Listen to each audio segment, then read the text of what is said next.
Mais depuis 15 ans, je le répète, je l'ai dit, redit maintes fois, toute utilisation intensive de la planche à billets entraîne une guerre. La fausse monnaie est un mensonge, d'accord ? C'est un mensonge. C'est comme la drogue, ils ne peuvent pas s'arrêter. Plus ils impriment de la planche à billets et plus il y a de censure. Les deux, si vous regardez les censures Internet depuis 2008, d'accord ? Et le montant des planches à billets, de la fausse monnaie, vous verrez que les deux montent de manière parallèle. Si demain, les boulangers ferment parce qu'ils ne peuvent plus payer le gaz pour faire tourner leur four, c'est fini. Là, vous avez la révolution. Le peuple descend dans la rue, le gouvernement va être renversé. Et croyez-moi qu'on est en train de s'en approcher. Là, on s'approche à grands pas, parce que Poutine, il ne se laisse pas faire. Bonjour Pierre Jovanovic. Bonjour Madame Ying. Et bienvenue à nouveau dans l'émission Esprit français. Je vous remercie infiniment, c'est très très gentil à vous. J'ai été très touché par vos émissions précédentes qui ont eu un grand succès. Merci beaucoup et merci beaucoup d'être avec nous aujourd'hui. Et aujourd'hui, nous allons parler de la crise, des crises historiques, crise déjà financière et après énergétique et ensuite alimentaire. Ce sont trois crises en une seule. En fait, si vous voulez, tout découle de la première crise qui est la crise financière. Ce n'est qu'une extension, si vous voulez, de la dégénérescence d'un système économique qui repose intégralement sur la fausse monnaie, sur la planche à billets. Je dénonce ça depuis des années et des années. Et j'ai même écrit un livre qui s'appelle « La vengeance de la planche à billets ». Nous sommes en train de vivre... j'ai toujours dit, si vous voulez, que... je ne suis pas le seul, hein, mais depuis 15 ans, je le répète, je l'ai dit, redit maintes fois, toute utilisation intensive de la planche à billets entraîne une guerre. Ça a été le cas, par exemple, avec la Révolution française, après la Révolution. Parce que tout le monde vous parle du 14 juillet, mais personne ne sait ce qui s'est passé après. Oui. Ils ont utilisé la planche à billets, un militaire a pris le pouvoir, Napoléon Bonaparte, et Bonaparte a fait la guerre. Voilà. Et il est allé voler l'or des autres pays. Je vous donne un autre exemple.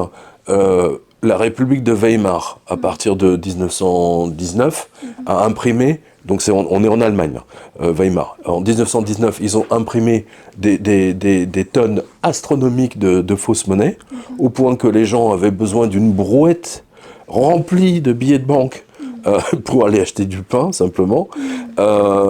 Que s'est-il passé ? Un militaire a pris le pouvoir, Hitler, c'était un militaire, hein.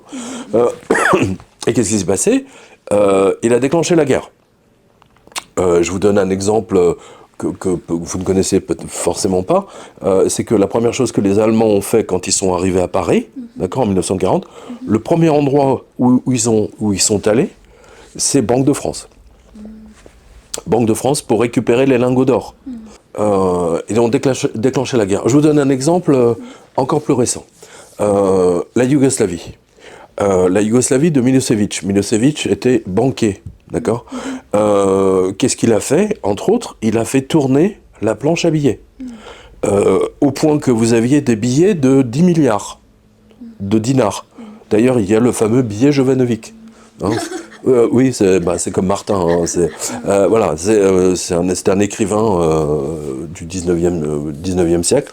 Et c'est un billet de 10 milliards ou de 100 milliards. Je crois que j'en ai quelques-uns ici. Je peux vous en donner pour votre émission. Que s'est-il passé ? À un moment donné, il y a eu la guerre en Yougoslavie. C'est globalement, dans 8 cas sur 10, l'utilisation de la planche à billets entraîne la guerre. Que se passe-t-il depuis 2007 ? La Banque fédérale américaine, la Fed, imprime des trilliards. Ils ont imprimé quasiment 35 trilliards depuis 2007 pour sauver le système financier. Américain, bien sûr, le leur, et bien entendu anglais, français, européen. Et ils ont déclenché la guerre. Ils ont amené Poutine à faire la guerre. Ils l'ont forcé à faire la guerre. Nuance. C'est très très important pour que tout le monde comprenne ça. Et d'ailleurs, vous avez en ce moment sur tous les réseaux sociaux, ça tourne, vous avez une déclaration de Joe Biden. Si Poutine s'énerve, avec les États baltes, vous mettrez l'extrait, on coupe le Nord Stream. If Russia invades that means tanks or troops crossing the border of Ukraine again, then there will be no longer a Nord Stream 2. We will bring an end to it. How will you do that exactly, since the project and control of the project is within Germany's control? We will, I promise you, we'll be able to do it. Que s'est-il passé hier? Le sabotage de pipelines au large du Danemark qui empêche effectivement l'alimentation en gaz, en pétrole, etc., enfin tout le système vers l'Europe. Vous voyez exactement ce qui est en train de se passer, mais dans l'absolu, si vous prenez du recul, c'est toujours la même chose. L'Empire romain, je vais simplifier les choses. Au début, si vous voulez, de l'Empire romain, César, Auguste et ainsi de suite, vous aviez une pièce en argent, elle était en argent. On va dire qu'elle était à 90% en argent. Vous aviez une pièce d'or, elle était à 95% en or.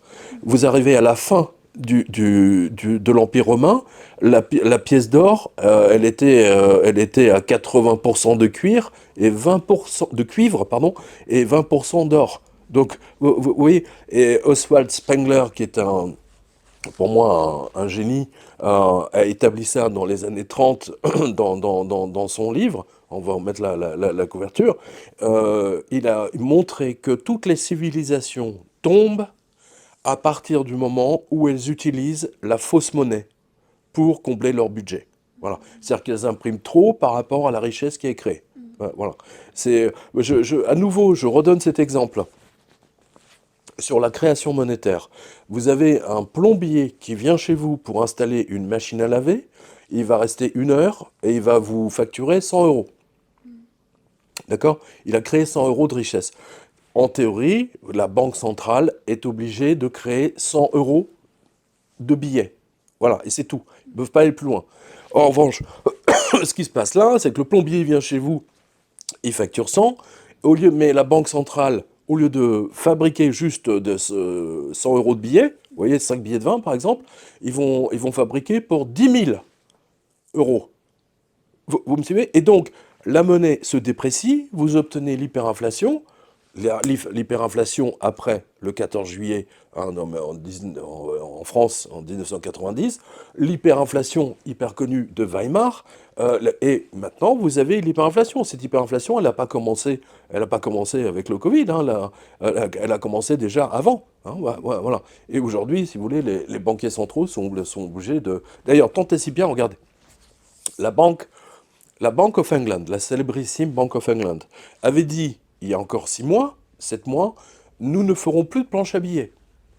Qu'est-ce qu'elle a déclaré? Aujourd'hui même, à l'heure où on enregistre cette émission, finalement, on va imprimer, on va continuer à imprimer, parce que la livre est en train de tomber, et ça risquait de faire exploser la bourse de Londres. Vous voyez? Donc, en fait, ils se protègent. C'est-à-dire que les financiers se protègent eux-mêmes. Ils se foutent de savoir, ils se moquent éperdument de savoir que les classes moyennes ne pourront pas finir le mois. Ils s'en moquent. Ce qui importe pour eux, c'est de sauver les places financières, en l'occurrence la City de Londres, et la bourse de Londres par définition. Voilà. Et justement, quand on parlait de la crise financière, en 2008, vous avez justement annoncé, alerté la crise financière 2008 6 ou 7 mois avant. Oui, en février, je l'ai annoncé, février-mars 2008, d'ailleurs on a toutes les archives. D'ailleurs, tant et si bien, si vous voulez, vous avez des millions de Français qui l'ont vu. Je veux dire, là, personne ne peut m'enlever ça. J'avais prévenu tout le monde. Tout le monde. J'ai même eu des menaces de mort à l'époque, hein, entre février 2008 jusqu'à mars, peut-être même pendant 1 an, j'avais des cinglés. Hein. Oui, vous êtes en train d'empêcher le rétablissement des marchés financiers. Ben oui, j'avais dit aux gens à l'époque, aux Français, achetez de l'or, achetez de l'immobilier, parce que tout ça va prendre une valeur. Que s'est-il passé en l'espace de 15 ans? L'immobilier a été multiplié par 3, voire par 4. Là, j'ai des personnes qui ont acheté pas loin de Paris, le prix de leur maison a été multiplié par 4 par rapport à 2009. C'est quand même incroyable. Alors, bon, c'est pas la même chose pour tout le monde. Là, j'étais en dédicace à côté de la Baule. Les prix ont explosé par rapport il y a 15 ans. Et ils ont été multipliés par 2 juste en 2 ans. En 2 ans. À cause du Covid. Hein. C'est-à-dire que les gens ont voulu s'installer en province. Donc, vous voyez, tout ça, c'est en train de... L'immobilier, ce qui s'est passé à Weimar, ce qui s'est passé en Yougoslavie, ce qui s'est passé même à la chute de l'Union soviétique, c'est que les gens, ceux qui ont acheté de l'immobilier, ils s'en sont sortis. Ceux qui ont acheté de l'or, sous Weimar, en Yougoslavie, en Argentine 2001, ils s'en sont sortis, ils s'en sortent toujours. Hein, voilà. Et qu'a dit Bloomberg il y a une semaine, le monde va être divisé en deux.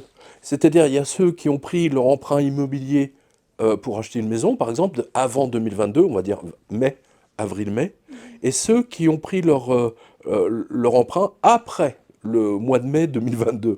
Voilà, parce que entre avril, vous allez rembourser, on va dire, 1200 euros par mois hein, sur 20 ans, mais après, juste un mois après, voilà, vous remboursez le double, c'est-à-dire 2400 euros pour le même emprunt, pour le même montant.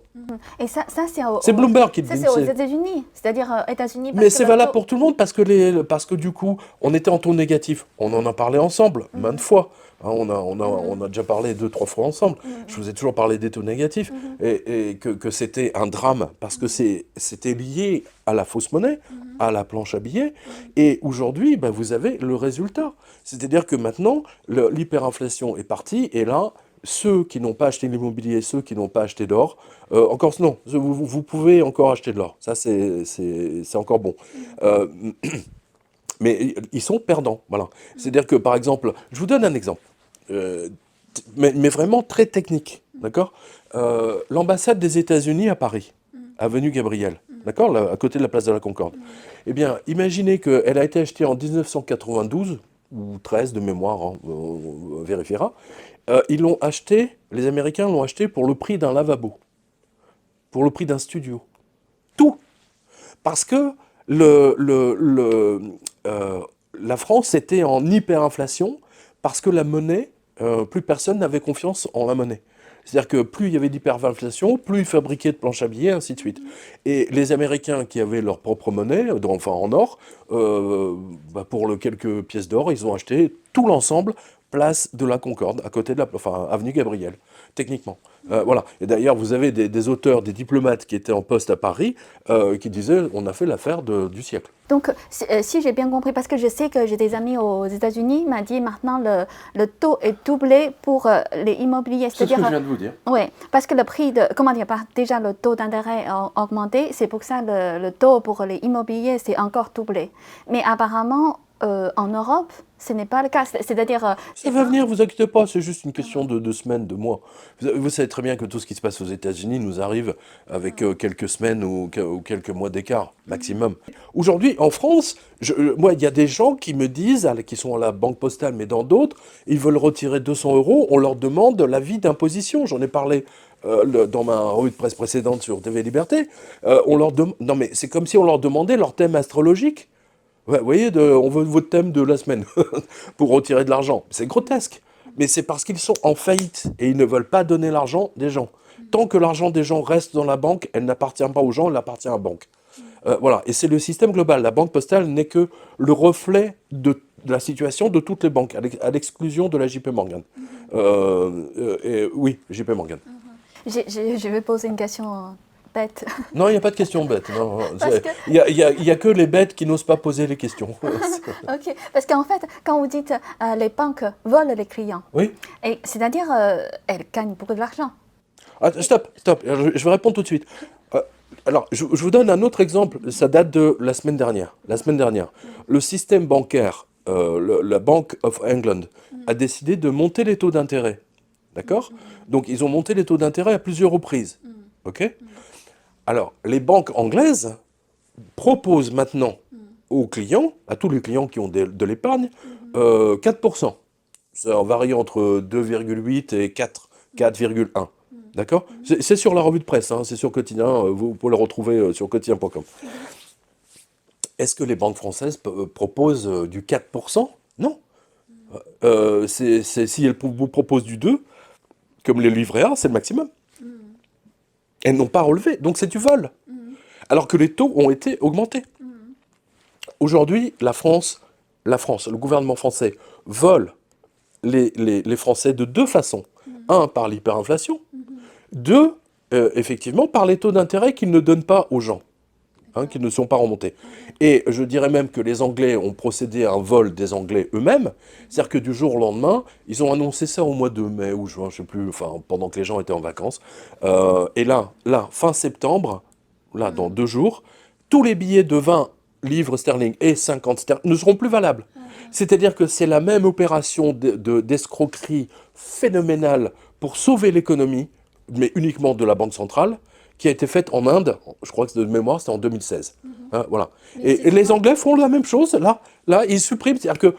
c'est remplacé par les billets en plastique, quoi. Ils seront pas acceptés, donc maintenant, si votre grand-mère, par exemple, elle a mis de côté, je sais pas, 20 000 livres dans une boîte, et tous les étrangers qui ont de l'argent, etc., ils devront aller à Londres, ils devront rapporter à la Bank of England uniquement, et pas parce qu'ils auraient pu dire dans toutes les banques, monsieur, madame, vous allez dans votre banque, vous donnez vos vieux billets, et on vous donne les neufs en échange. Non, non, il faut aller à la Bank of England, il faut les envoyer par la poste. Vous voyez un peu l'astuce, c'est d'une escroquerie monumentale. C'est normal, c'est la perfide Albion.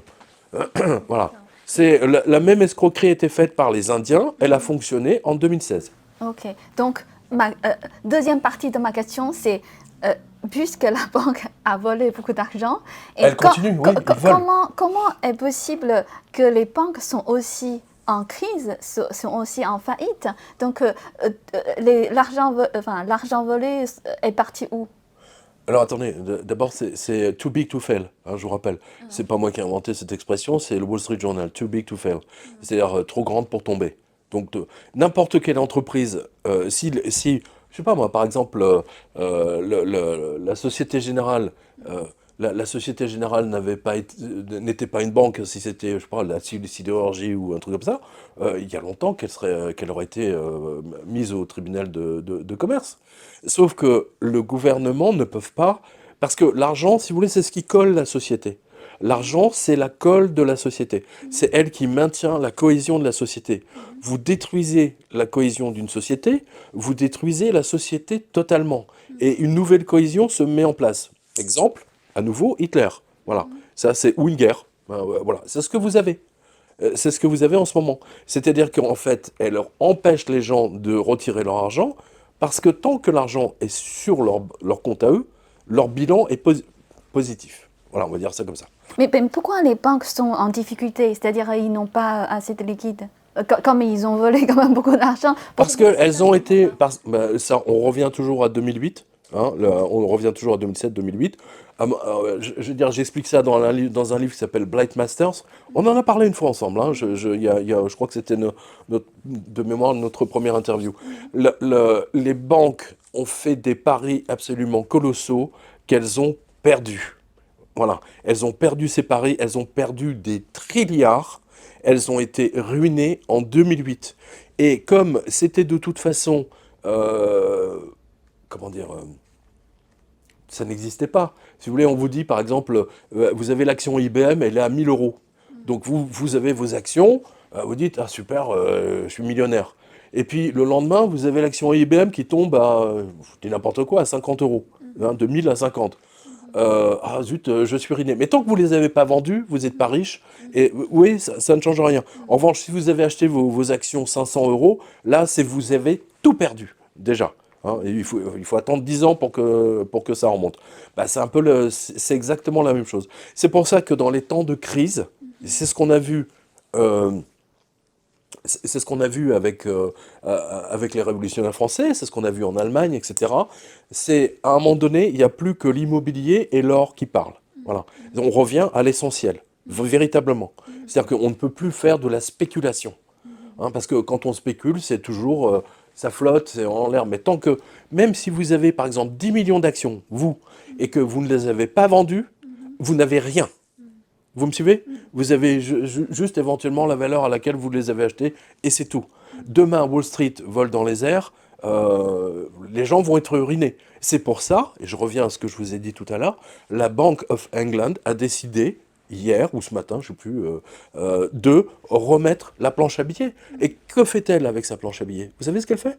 Elle achète les actions et les obligations à la bourse de Londres, dont personne ne veut.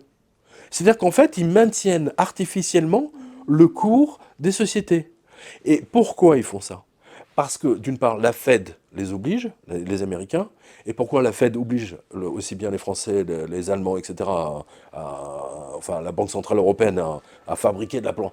Parce que tout le système de retraite américain repose sur le fait que chaque Américain est obligé de déposer de l'argent sur un compte qui lui-même est investi en bourse.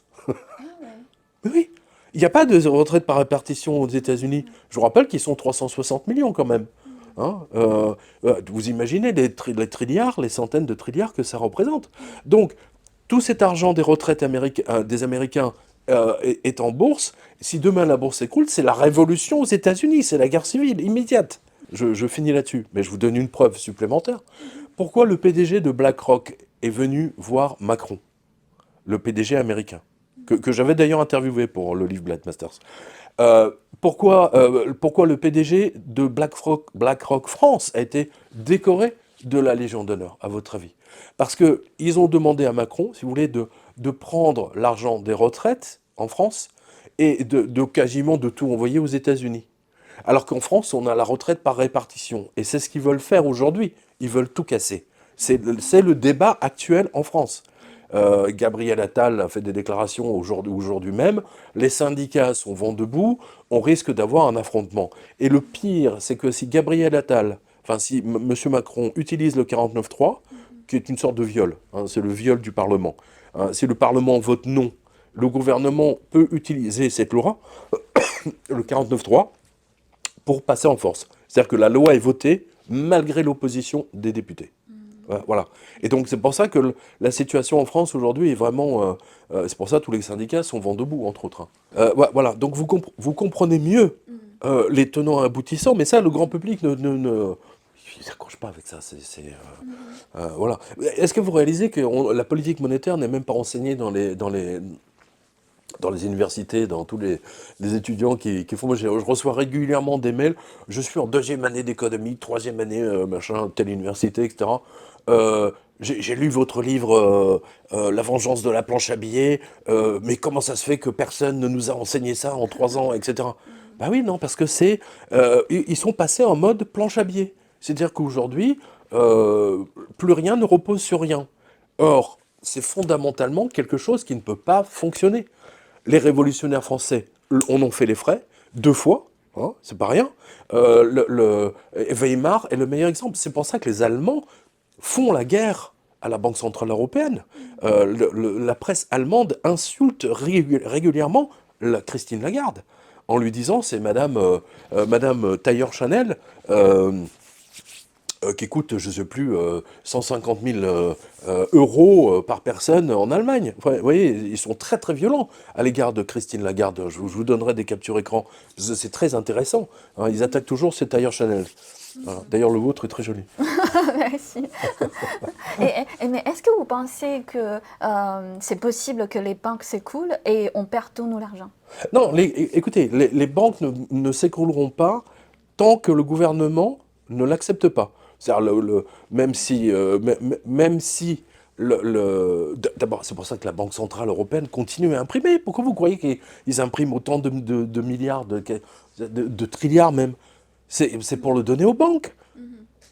Mario Draghi a dit on imprimera autant qu'il faut. Je vous résume. Ça, c'était en 2015. Il a dit en 2015, on arrêtera à Noël 2015. À Noël 2015, il a dit on arrêtera en 2016. 2016, la Banque Centrale a dit on continue en 2017. Et ainsi de suite. Aujourd'hui, on est en 2022, ils continuent à imprimer. C'est comme la drogue, ils ne peuvent pas s'arrêter. Plus ils impriment de la planche à billets, et plus il y a de censure. Les deux, si vous regardez les censures Internet depuis 2008, d'accord, et le montant des planches à billets, de la fausse monnaie, vous verrez que les deux montent de manière parallèle.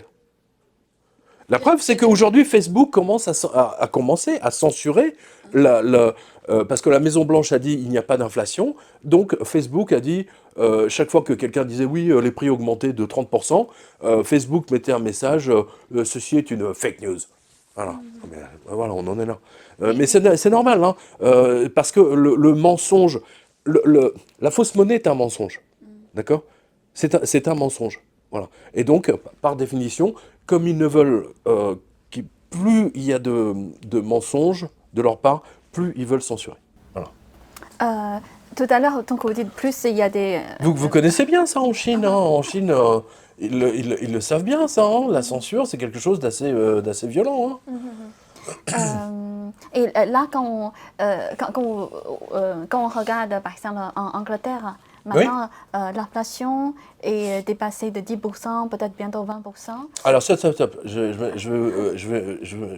vous donne mieux que ça. Je vais vous donner d'ailleurs l'image, parce qu'elle est sur ma revue de presse. Hein. De Box Lunch, pour les lycéens, pour les écoliers. Vous savez, c'est une petite boîte dans laquelle, le matin, quand ils vont à l'école, on leur donne... c'est la gamelle, quoi, ce qu'on appelait en français la gamelle des ouvriers, vous voyez, pour manger à midi, plutôt que d'aller au restaurant, parce que c'était trop cher. Et les écoliers, on leur donne ça aux lycéens, c'est The Lunchbox. The Lunchbox, la Lunchbox, par rapport à il y a 1 an et demi, a augmenté de 70%. C'est pas moi qui le dis, c'est le Daily Mail. Et ce sont tous les Anglais qui l'ont constaté. Voilà, 70%.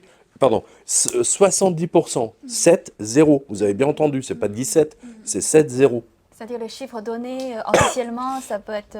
Voilà, ils disent, nous, on a eu 15% d'inflation. Non, en fait, la Lunchbox, c'est le meilleur symbole de la véritable inflation qui touche toutes les classes. Alors, c'est sûr que quand les gens gagnent 20 000 livres sterling par mois, bon, ça, ils s'en foutent complètement, ça ne les affecte pas. Mais le couple qui gagne 5 000, 6 000 à deux, je peux vous dire que ça, plus l'énergie, plus... c'est fini, ils s'en sortent pas. Mais j'ai donné dans ma revue de presse, tenez, ce sont les huissiers de justice. Là, en mois de septembre, ils ont constaté que maintenant, ils vont saisir des couples qui travaillent, les deux, hommes-femmes, ils travaillent tous les deux, mais ils n'arrivent plus à payer les factures parce que l'énergie a tellement augmenté. Et il y a un nouveau phénomène, et ça y est, j'en ai parlé dans ma revue de presse avant que ça se passe d'ailleurs, j'en ai parlé il y a 15 jours, et il y a eu un grand papier dans la presse belge il y a 2 jours, hier, que de plus en plus de boulangeries commencent à fermer. En Belgique, donc c'est à côté, hein, on est à 2 heures de Bruxelles. Là, hein, Et pourquoi? Mais parce que le prix, le gaz, là, vous savez, un boulanger, il fait tourner son four. Voilà, son prix, sa facture a été multipliée par 5, 6, je ne sais pas combien. Voilà. Et donc, au lieu de vendre sa baguette, je dis n'importe quoi, 2,50 €, techniquement, pour s'en sortir, il serait obligé de la vendre 10 € ou 15 €. Vous me suivez? Comme le prix du pain est régulé, donc ils ne peuvent pas augmenter, donc ils déposent le bilan. Sauf que, et alors justement c'est intéressant, si vous mettez une capture écran de l'article que j'ai écrit il y a 15 jours, les révolutions commencent par les boulangeries, quand les boulangeries ferment. Vous me suivez? Parce que la boulangerie, c'est le lien. Vous savez, il y a le premier lien de la société, c'est l'argent. It's money. Moneta, hein, la déesse Moneta romaine. Hein, voilà. Mais le deuxième lien, c'est quoi? C'est le boulanger. C'est le boulanger qui fait le pain. C'est le premier lien. Le troisième lien, c'est l'épicier. Hein, c'est celui qui vend tous les produits. Vous me suivez? Donc, lien numéro 1, col numéro 1 de la société, l'argent. Col numéro 2, le boulanger. Celui qui fabrique le pain. Si demain, les boulangers ferment parce qu'ils ne peuvent plus payer le gaz pour faire tourner leur four, c'est fini. Là, vous avez la révolution. Le peuple descend dans la rue, le gouvernement va être renversé. Et croyez-moi qu'on est en train de s'en approcher. Là, on s'approche à grands pas, parce que Poutine, il ne se laisse pas faire. En France, la France est le leader en termes de centrales nucléaires. Donc, les Français sont protégés parce qu'ils ont investi massivement. Si vous voulez, même si on a la moitié des centrales qui ne fonctionnent pas, nous, on a, par rapport à la Belgique, par exemple, on est complètement indépendant. Vous comprenez? Voilà. Mais les autres pays sont... Alors là, c'est boum, c'est de plein fouet. Ils se sont pris le tsunami dans la figure de plein fouet. Vous voyez? Le peuple, là, c'est la révolution. Ça va être la révolte. Voilà. Ça va être la révolte des classes moyennes contre les ultra-riches qui, eux, ont décidé de faire la guerre à Poutine juste pour protéger leurs richesses en Ukraine, etc. Vous savez que l'Ukraine appartient aux Américains, aux Canadiens, à quelques Australiens, aux Saoudiens, et ainsi de suite. Ça appartient pas aux Ukrainiens. Tous les Ukrainiens sont dans les hôtels 4 étoiles à Saint-Tropez, à Cannes, à Nice, en Tchécoslovaquie. Ils sont partis avec leur Porsche, avec leur Lamborghini, etc. Et là-bas, il ne reste que les pauvres, hein, ou la classe moyenne. Hein. Ne l'oubliez pas. C'est le peuple, c'est la population, le pays le plus corrompu au monde. Ça a toujours été le cas, et c'est plus le cas encore aujourd'hui. N'oubliez pas, Zelensky figurait dans la liste des Panama Papers. Attendez, il figurait avec d'autres chefs d'État qui avaient ouvert des comptes au Panama, avant même, il y a des années. Je crois que le montant, c'était 8 millions de dollars ou un truc comme ça.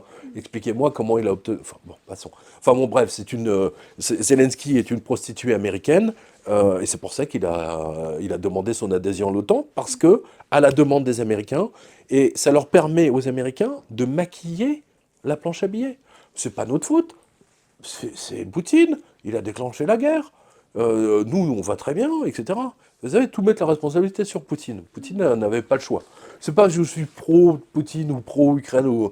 C'est parce que je fais cette revue de presse depuis 15 ans. Et la première fois que j'ai parlé de Joe Biden, c'était justement, j'ai parlé de son fils.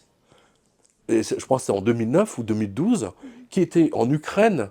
Et Joe Biden, donc à l'époque vice-président, me semble-t-il, il avait nommé son fils Hunter Biden président directeur général d'une grosse compagnie d'énergie, vous voyez, ukrainienne, de gaz, de mémoire de gaz. Vous pourrez vérifier. Là aussi, je peux vous donner la capture écran pour vous confirmer ça. Donc, dans le livre de Andrew Dixon White, la crise financière française de 1789 à 1799, bon, voilà.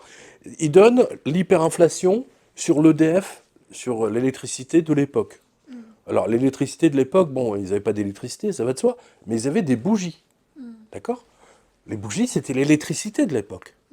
Eh bien, vous avez une hausse démentielle, hyperinflation, c'est exactement la même chose qu'on vit aujourd'hui.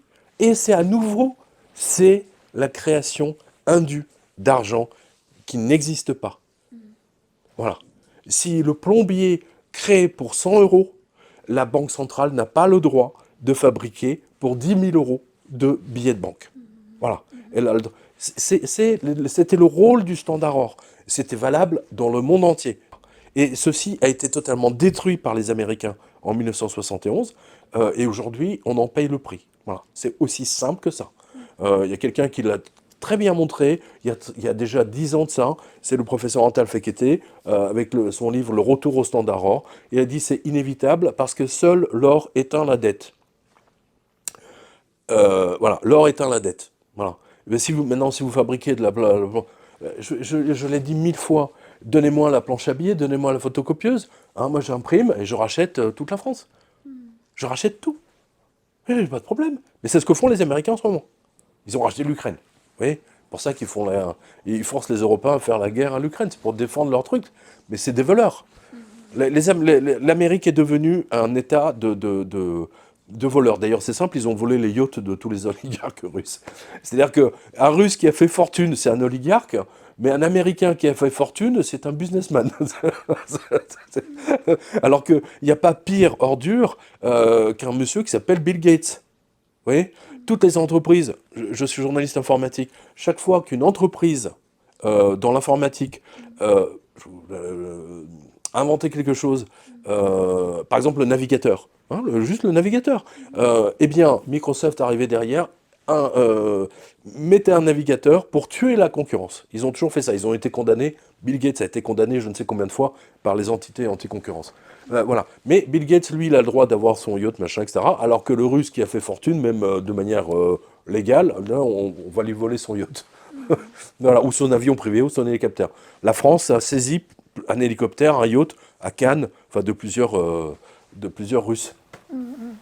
Et est-ce que vous pensez qu'il y aura une grande vague de faillites et Ah oui, chômage? mais elle a déjà commencé. Elle a déjà commencé.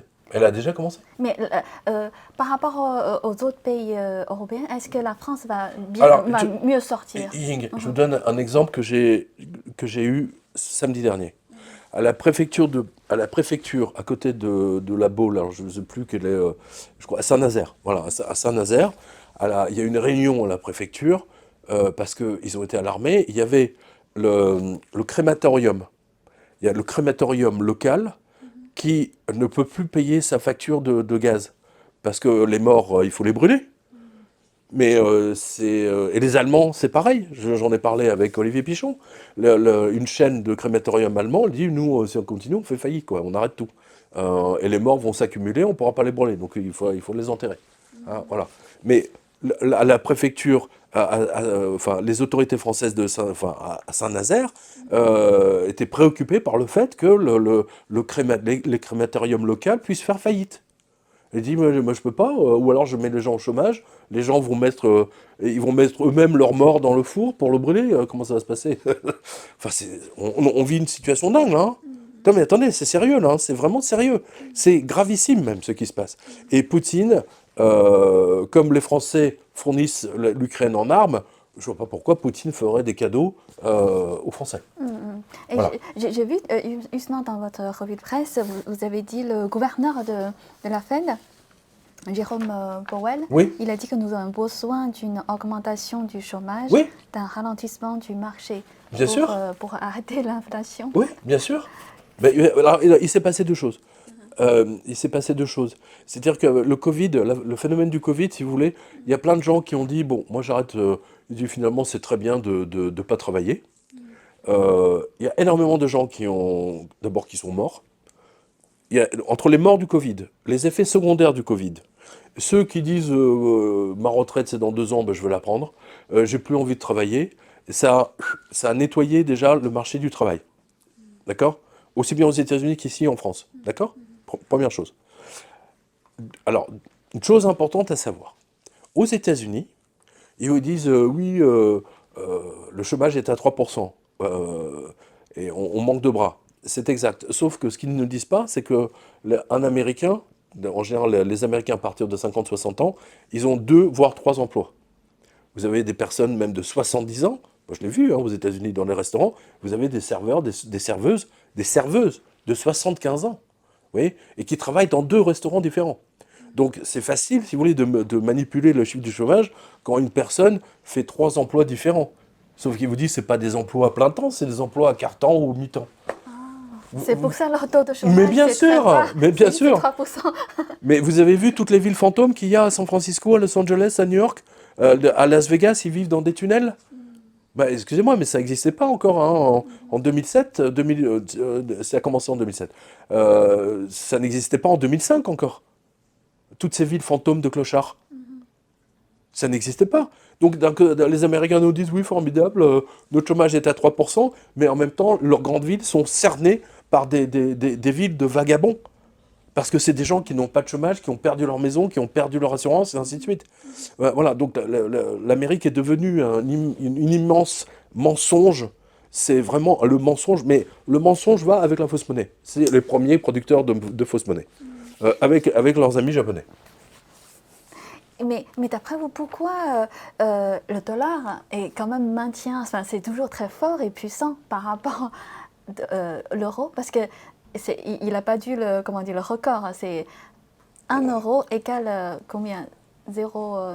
Oui, on va dire c'est pareil. 0,95. Ça a toujours, oui, c'est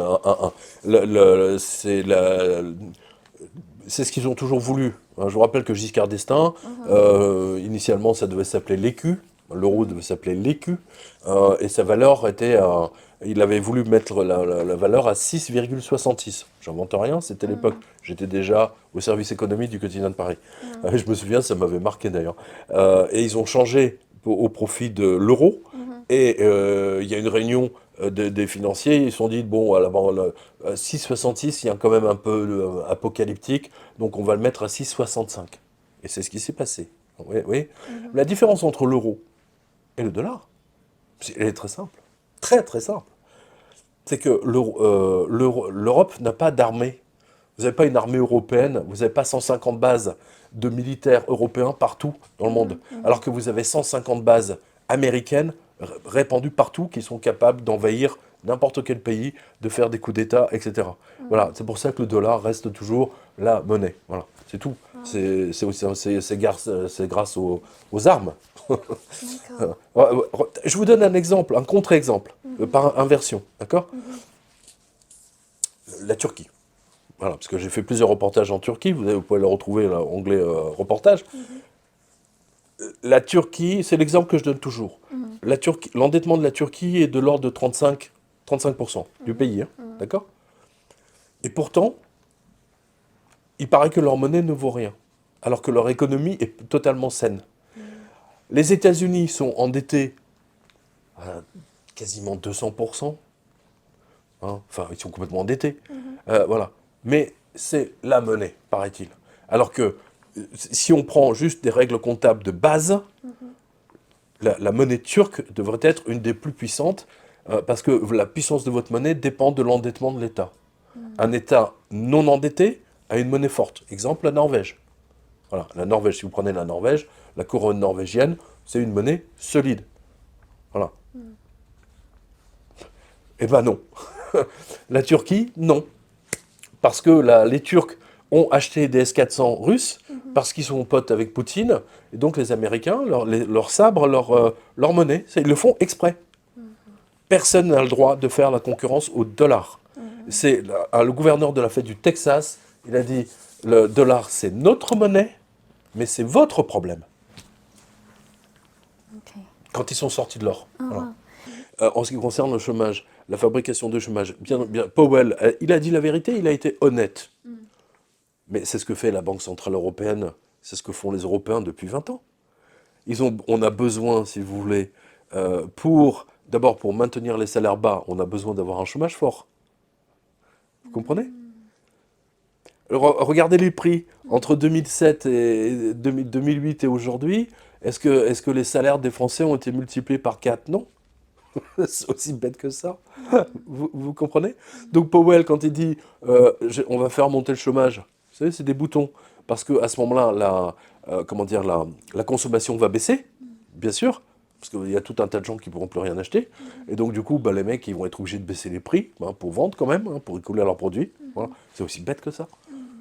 On revient, vous savez, vraiment toujours à l'essentiel. Hein. Il n'y a rien de nouveau, là, franchement, il n'y a rien de nouveau à l'horizon. Voilà. Powell n'a fait qu'être honnête. C'est d'ailleurs une des rares fois, je pense que même la première fois, où j'ai entendu un gouverneur de banque centrale être aussi honnête. Et quand on parle de la Banque centrale, pour la BCE, Banque centrale européenne, elle veut aussi lancer des monnaies numériques. Enfin, digitales. Oui, les monnaies digitales, mais vous savez, c'est un plan global. Bon, là, on revient à une interview qu'on avait faite il y a déjà quelques années ensemble sur la suppression de l'argent liquide. Bon, maintenant, vous voyez que c'est officiel. Vous avez même le patron de Free qui a décidé hier ou avant-hier, il a dit je vais lancer, je vais aider à la suppression de l'argent liquide. Gérard Darmanin, ministre de l'Intérieur, l'a dit, il y a la suppression de l'argent liquide qui va être remplacé effectivement par l'argent digital qui va être dans votre téléphone. Sauf que Monsieur Powell, justement, ça c'était vendredi, parce qu'il y a eu un symposium sur les monnaies digitales nationales, et c'est là où ça devient intéressant. Ils ont dit qu'en fait, ça ne sera pas une monnaie anonyme. C'est-à-dire que le dollar digital, donc numérique, ne sera pas anonyme. C'est-à-dire que si votre entreprise vous paye, donc elle va vous donner, je sais pas moi, 3 000 euros, et chacun de vos euros seront affectés à Ying. Voilà. Et Madame Ying, ou Mademoiselle Ying, c'est même plus joli, tiens, Mademoiselle Ying, c'est la petite chanson là. Voilà, tous les dollars de Mademoiselle Ying, quand vous allez payer quelqu'un d'autre, vous allez, je sais pas moi, au supermarché ou acheter une bouteille de vin ou de champagne, donc on va voir la trace de de là où va votre argent. Voilà. Et là, alors là, en ce qui concerne la planche à billets, alors là, Ça va être magnifique. Et puis, vous savez, pour stopper toute liberté, vous avez quelqu'un qui n'est pas d'accord avec le chef de l'État, vous appuyez sur un bouton, et c'est fini. Son porte-monnaie numérique, il est mort. Il peut même plus sortir de chez lui. Voilà, ils veulent arriver à la méthode chinoise, hein, grosso modo, hein, à un contrôle chinois, mais sous le contrôle, sous l'auspice du carbone, de l'énergie. Voilà. C'est là où je réponds à votre question précédente. C'est-à-dire, l'euro digital, c'est plutôt un outil de contrôle. Bien sûr, évidemment. Évidemment, ça va être, à partir du moment où il n'est pas anonyme, où on peut suivre. Vous savez, les spectateurs le savent, je fume, je suis un fumeur.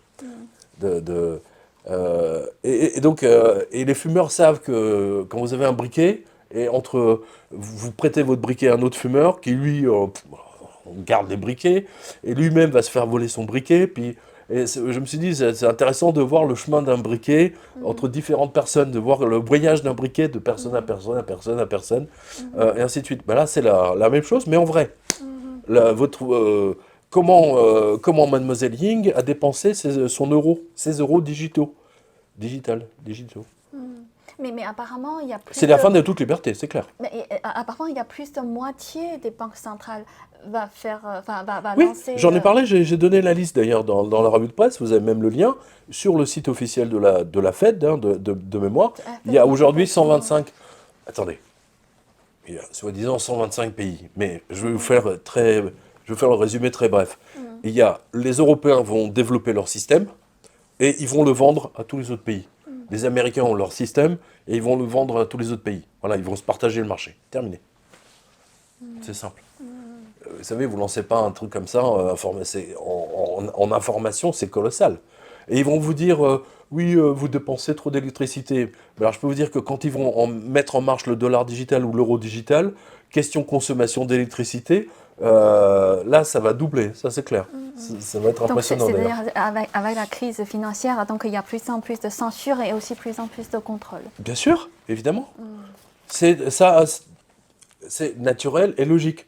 Qu'est-ce qui s'est passé Weimar, ça a donné Hitler. Hitler a donné lieu à amener la guerre et effectivement un contrôle total de la population. Je veux dire, le fascisme, de Berlin a été absolument contrôle total. Toute personne qui pensait autrement, tout journaliste qui avait le malheur d'écrire une opposition à Hitler, était, à un moment donné, était tabassé d'abord, et ensuite envoyé en prison, voire tué. Et maintenant, on va aborder notre dernière crise, c'est la crise alimentaire. Oui. Donc, selon vous... Mais on en a parlé, on a parlé de la crise alimentaire. Tout à l'heure, oui, je vous ai parlé des boulangers. Ah, oui, Et les boulangers, ça fait partie de la crise alimentaire. C'est même le numéro 1 de la crise alimentaire. Le numéro 2, tout à l'heure je vous ai dit, il y a un numéro 1, numéro 2, numéro 3. Donc le numéro 1, c'est l'argent. Numéro 2, c'est le boulanger. Le numéro 3, c'est l'épicier. Voilà, donc à partir du moment où vous détruisez tout ça, ben, c'est fini. Tout part en vrille. Tout part en vrille. Et par rapport à la pénurie, c'est-à-dire là, pour le boulangerie, tout ça, c'est parce que les prix ont augmenté, le prix de l'énergie. Mais par rapport à la pénurie, est-ce que vous avez quelque chose? Parce que j'ai vu sur justement votre revue de presse, vous avez dit le feu le dimanche dernier. Ce dimanche, Oui, mais vous avez raison d'aborder ce sujet.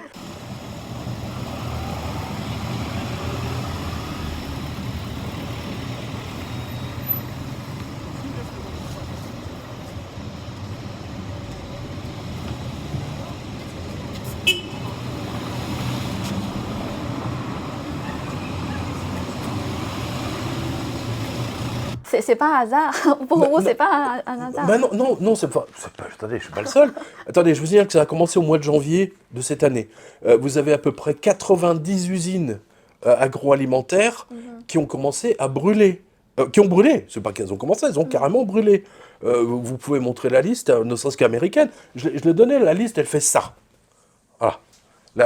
De ce qui s'est passé aux États-Unis. Et j'ai donné une interview au mois de juin. Je leur ai dit. Vous allez voir, ça va commencer en septembre, en France. Je me suis trompé, ça avait commencé la veille. Il y a eu 2-3 usines qui ont brûlé en Bretagne. Alors, c'était des élevages de poulets, enfin bon, c'est toujours des élevages, vous voyez, de viande, etc. Et là, ce feu à Rungis, mais alors, c'était pas un petit feu, hein. Et puis n'oubliez pas, ça a commencé le dimanche. Dimanche, ils bossent pas à Rungis. Hein, c'est-à-dire que à Rungis, ils commencent très tôt, hein, genre 2 heures du matin, 3 heures du matin. Et le dimanche, c'est leur seul jour où ils arrivent à se reposer un peu. Voilà. Donc le fait que c'est pris un dimanche, je ne suis pas du tout étonné, si vous voulez. C'est la logique. Et vous allez voir, il y en aura encore plein d'autres qui vont partir en fumée. Plein. C'est que le début. Donc, vous voulez dire, parce qu'il y a aussi justement certains qui disent que la pénurie alimentaire, c'est programmé. Oui, elle est programmée. C'est pour ça, si vous voulez, que le Davos veut que vous mangiez des insectes. Voilà. Aujourd'hui, ils sont en train de nous faire la promotion des insectes. Là-bas, 2 millions de poulets. Attendez, moi j'ai vu un élevage, 2 millions de poulets. Ça a brûlé totalement. Donc, ça va mécaniquement faire monter les prix de manière à ce que ça devienne inatteignable. Et c'est pour ça que vous avez des usines aujourd'hui, maintenant ça fait 2-3 ans déjà qu'ils ont préparé le coup, pour nous proposer des insectes. Voilà, on va manger des sauterelles grillées, comme Jean-Baptiste. Voilà. Donc, vous pensez vraiment que Mais vous avez tous les... C'est même pas moi qui ai dit. Je veux dire, c'est Davos. C'est Bill Gates. Bill Gates veut que vous mangiez... Bill Gates a financé un programme qui transforme les crottes humaines en viande. Hein, il récupère les protéines et il refait de la viande. Et vous avez même une vidéo où il prend l'urine, il le passe dans une machine et ensuite ça le transforme en eau et il le boit. C'est le grand truc de Bill Gates, hein. C'est Bill Gates, Klaus Schwab, tout ça, c'est Davos. Mais après là, on va faire du conspirationnisme, donc c'est un autre sujet, on va dire. Là, déjà là, avec la finance, croyez-moi qu'on a déjà appliqué beaucoup de choses. Oui. Les insectes, on garde ça pour une autre fois. Donc, justement... J'ai encore très faim ce soir. Ok, donc on va bientôt, c'est notre dernière question. Justement, l'avenir est sombre, enfin, c'est-à-dire quand on pense à tout ça, inflation, la faillite, le chômage et aussi même la menace nucléaire de Poutine. Et comment on peut se protéger et se préparer? Écoutez, le 2 octobre, c'est la fête de l'ange gardien. Donc là, moi j'ai toujours invité nos spectateurs, mes lecteurs, etc. à discuter avec leur ange gardien. Comment on dit l'ange gardien en chinois? Tianshi. Comment? Tianshi. Tianchu. Voilà, Tianchu, voilà, c'est... voilà. Voilà, vous voyez que l'ange gardien existe également en Chine, hein, donc c'est pas une invention, c'est universel. Voilà, il faut discuter avec... Parce que là, à un moment donné, tout va partir en vrille, et donc c'est chacun pour soi. Exactement comme en 1940, hein, vous savez, quand les Allemands sont arrivés, la presse française de l'époque disait « tout va bien se passer, il y a la ligne Maginot, ne vous inquiétez pas, les Allemands n'arriveront jamais à Paris ». À la seconde où ils sont arrivés, tout le monde est parti en courant. En courant. Hein, voilà. Et bien entendu, les billets de banque qu'ils avaient dans leur poche n'étaient plus valables. Tous les billets de Banque de France, c'est terminé, c'était fini. Voilà. C'était que les pièces d'or et les pièces d'argent. Ok. Merci beaucoup, Pierre. C'est moi qui vous remercie de pouvoir expliquer vraiment, je pense clairement, les tenants aboutissants de ce qui se passe, parce que je le vois depuis... et je le dis et répète, toute utilisation de planches à billets entraîne une guerre. Voilà. J'aurai le plaisir de vous retrouver à une signature. Ça serait bien d'ailleurs que vous veniez. J'ai une signature à côté de Charles de Gaulle, de l'aéroport, à Gussainville, je crois. Enfin, on va le voir derrière. Bon, on va le voir. Je vais vous donner parce que je n'ai pas en tête toutes les dates, etc. Ok, à très bientôt alors. Merci. J'aurai le plaisir de retrouver vos spectateurs à la dédicace d'ailleurs. Ok, super. Merci. Pierre. Merci à vous. Merci, c'est bon.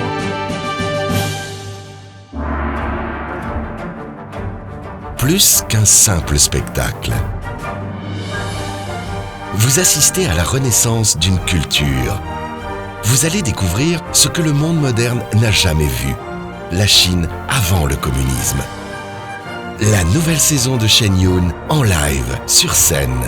Réservée dès maintenant sur shenyun.com. En tournée dans toute la France. Avant le communisme, l'histoire de la Chine était glorieuse. Et s'il était possible de la faire renaître?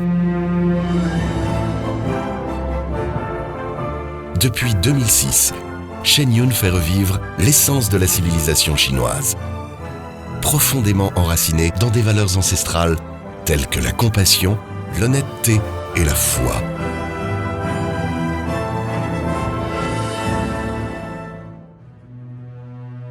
Mais des décennies de destruction, d'imposture et de violence ont presque détruit les valeurs de toute une nation, ainsi que sa propre identité. Alors, comment faire renaître ce qui a été perdu dans la Chine actuelle? Au cœur de Shen Yun se trouve une forme artistique ancestrale, la danse classique chinoise.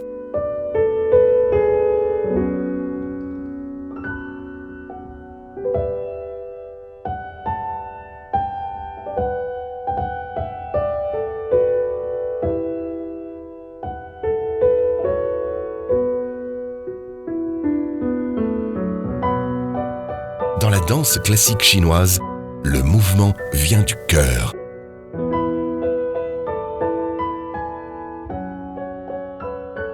Cette caractéristique fait de la danse classique chinoise un art très expressif, sans égal pour raconter des histoires.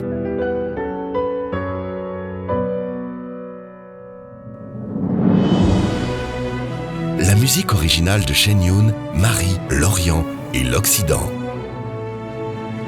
Et nous préservons les techniques traditionnelles à travers nos productions.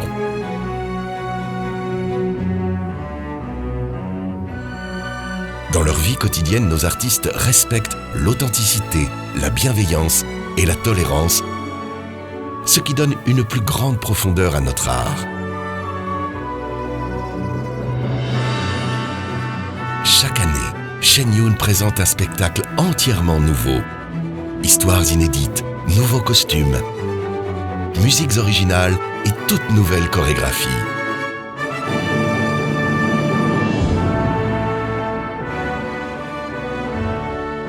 Cela est rendu possible par le dévouement de chaque artiste. Car l'objectif qui nous anime est plus grand que nous tous. Rejoignez-nous pour redécouvrir la beauté, la sagesse, l'humour et la théâtralité de 5000 ans d'histoire.